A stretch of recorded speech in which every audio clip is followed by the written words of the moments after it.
Happy 4th of July!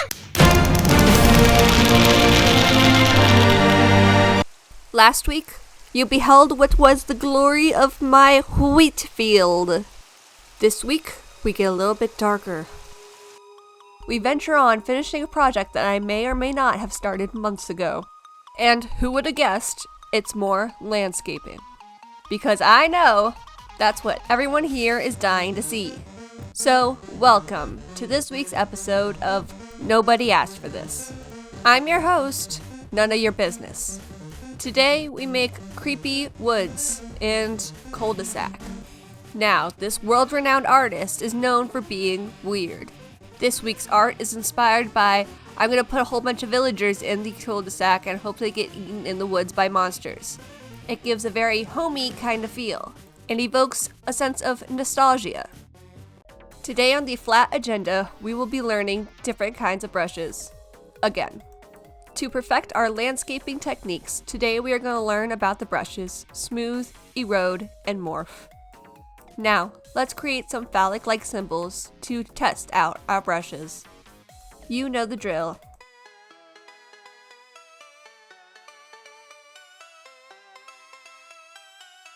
Don't forget to mask the material that you wish to work on. This will prevent the grass from getting up your butt. The first brush is smooth, and as you can see, it smooths things out from the top to bottom. The next brush is Erode, and it is used much like an eraser. The last brush is Morph, and, well, if it wasn't phallic to begin with, it is more phallic now. Here are the results side by side. Now we must travel to land long ago, before Big Dome. I aim to cover up the river, so I start with grass spheres and I create a new cave system. This will allow access to the cul-de-sac through storm drains which killer clowns may come out of at night to destroy the villagers. I decide to put an underlayer of stone so it will look cooler from the inside, and then I stack grass blocks on top of it. I test out my smoothing brush and it is smoother than my brain, and I am satisfied. As I continue to make my way downriver, I have 3 different brushes that I switch in between. This is quick and efficient, so I highly recommend. Now, here's your regular weekly update on the specific time I am recording this and how far away from upload I have pushed this. Your local master of procrastination is here. We are at 4:15 p.m. and I upload this at 5 o'clock. I am afraid this will be a late upload. I must apologize to all my dedicated fans who are crushed by the few minutes they have to wait to see this glorious content. Now we will move on to a new tutorial. I asked myself while editing, why did I go through all this work when I could have just used the naturalize function? And then I realized I don't know how the naturalize function works. I try on wool blocks on grass, but the only thing it seemed to work on was stone. Maybe it works on stone, granite, and diorite? I don't know. It's a sad excuse to call this a tutorial. But either way, the naturalize function would not suit our purposes because I want a cave. And I want a thick layer of grass so I have enough leeway to smooth it out without wrecking anything underneath. Please enjoy some uninterrupted smoothing.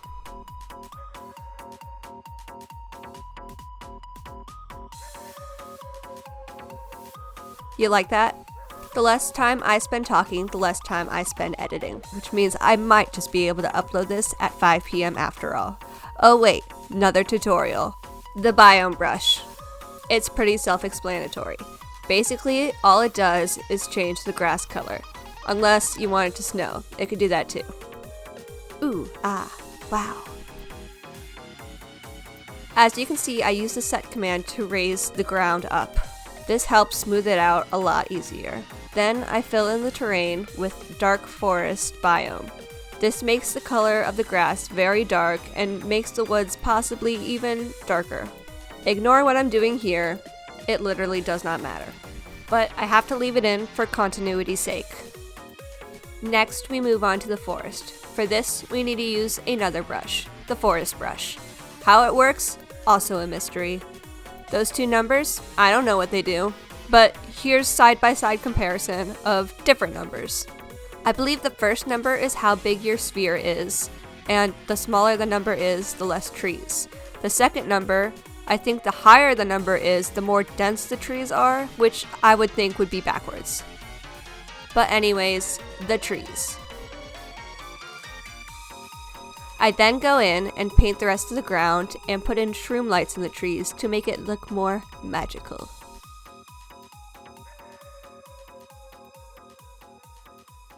Then I move on to the cul-de-sac. I use a cylinder command for the middle and then a cylinder brush for the driveways. I also use a cylinder brush to raise the terrain so there is a slope to the driveways. Please enjoy in silence because I have nothing funny to say.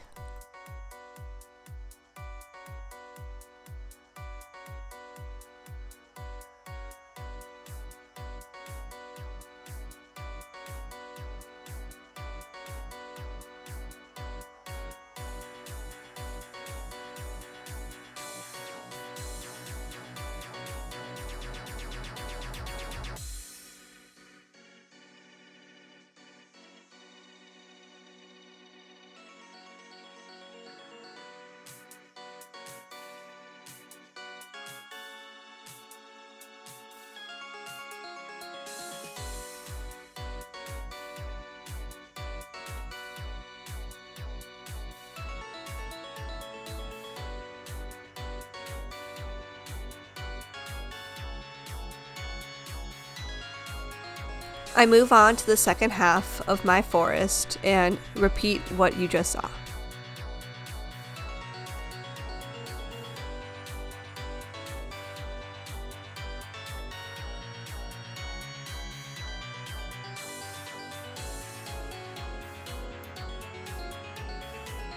Now, this may start to look familiar to a short that I once uploaded using Blender. One that was severely underrated, thank you very much. I do not have any plans for this half of the map yet, so let me know what you would like to see.